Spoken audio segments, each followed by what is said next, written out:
Orlando Jordan. To most wrestling fans, that name might bring back memories of mid-2000s WWE, back when SmackDown was on fire and JBL's reign of terror as WWE champion was in full swing. But few remember how Jordan's career in WWE began and the twists and turns that followed. Orlando Jordan's wrestling journey kicked off in 2001 when he signed with WWD. For years, he toiled away in Ohio Valley Wrestling OVW, WWE's developmental territory at the time, much like how NXT operates today. After honing his craft, he finally got the call to the big leagues in 2003, debuting on SmackDown. His first major match? Facing John Cena in the hallowed halls of Madison Square Garden. He lost, sure, but it was a valiant effort that earned him respect from none other than The Undertaker, who gave him a nod similar to the one he'd given Cena a year earlier. It was a moment that hinted at Jordan's potential in WWE. The following year, Orlando Jordan found himself in a prime spot on SmackDown, aligning with JBL, the reigning WWE champion, to form the cabinet alongside the Basham brothers. Jordan's job was simple: protect JBL at all costs. It was during this time that Jordan reached the pinnacle of his WWE career, defeating John Cena to become the United States champion. For 6 months, he held that title, proving his worth as a mid-card staple in WWE. But all good things must come to an end. At SummerSlam, Jordan's reign as United States champion was abruptly cut short when he lost to Chris Benoit in just 25 seconds. The rapid decline in his status was clear. After a few more losses and sporadic appearances, Orlando Jordan's WWE run came to a halt in May 2006 when he was released after allegedly bringing unauthorized guests backstage. After WWE, Orlando Jordan did what many released superstars do: he hit the independent circuit. His wrestling journey took him all over the world, but Italy was where he made the most impact, working with the New Wrestling Evolution promotion. It was there that he had the honor, or perhaps the burden, of being the final opponent of the Ultimate Warrior in 2008. From Italy, Jordan found himself in Australia, working on the infamous Hulkamania tour. Promoted by Hulk Hogan and Eric Bischoff, the tour was a nostalgia-fueled romp designed to stroke Hogan's ego. It featured aging stars like Ric Flair, dragged out of retirement to put Hogan over in every match. It was here that Orlando Jordan likely caught the eye of Hogan, who would soon take over the reins in TNA. When Hogan and Bischoff arrived in TNA in 2010, they brought with them a host of talent from the Hulkamania tour, including Sean Morley, formerly Val Venis, Mr. Anderson, formerly Mr. Jordan made his TNA debut on the same night as Hogan and Bischoff, appearing in a backstage segment. For a few weeks, he was mostly absent from TV, aside from a surprising victory over Samoa Joe in February, a result that left many scratching their heads.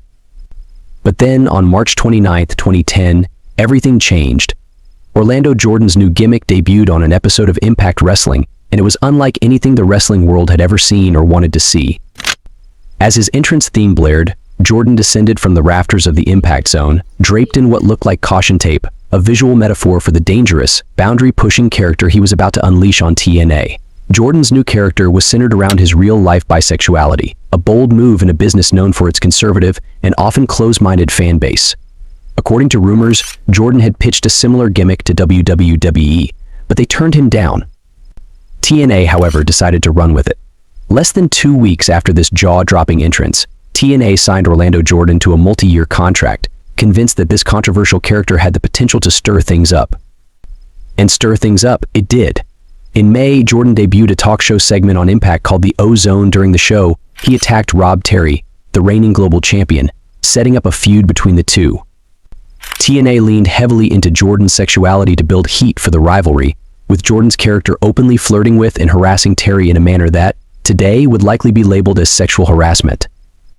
The feud culminated at TNA's Sacrifice pay-per-view, where Terry defeated Jordan in less than 8 minutes to retain the global championship.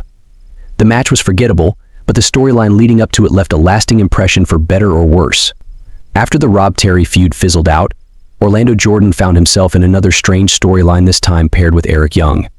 At the time, Young's character was portrayed as mentally challenged, following a storyline head injury. The pairing of Young and Jordan was presented as an odd couple, with Jordan's character expressing an infatuation with Young, who remained blissfully unaware of Jordan's interest. The storyline was meant to be comedic, and in some ways it was. There were moments of genuine humor, like when Jordan used a shake weight, or when Young misinterpreted Jordan's confession of being bisexual as him being bipolar.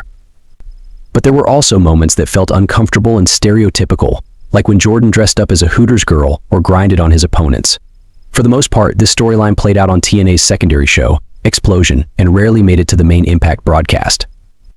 However, there was one notable match in which Jordan and Young teamed up to defeat the Young Bucks in less than 3 minutes on Impact, a result that, in hindsight, is mind-boggling given the Bucks' subsequent success. By the end of 2010, the odd couple pairing had run its course. Jordan and Young made one final appearance together in a steel cage match on pay-per-view before quietly dissolving the team. On July 11, 2011, Orlando Jordan was released from TNA, just 15 months after signing his multi-year contract. But in 2010, TNA was already struggling under the weight of Hulk Hogan's influence, and Jordan's character became just another example of the company's erratic booking decisions. Yet, for all its flaws, Jordan's TNA run remains a fascinating chapter in wrestling history, one that serves as a reminder of how wrestling can push boundaries, for better or worse. So what did you think of Orlando Jordan's TNA gimmick? Was it ahead of its time, or was it simply too strange for the wrestling world to handle? Let me know your thoughts in the comments below. If you enjoyed this trip down memory lane and want to see more videos about wrestling's most bizarre moments, don't forget to like this video and subscribe to the channel. Thanks for watching, and I'll see you all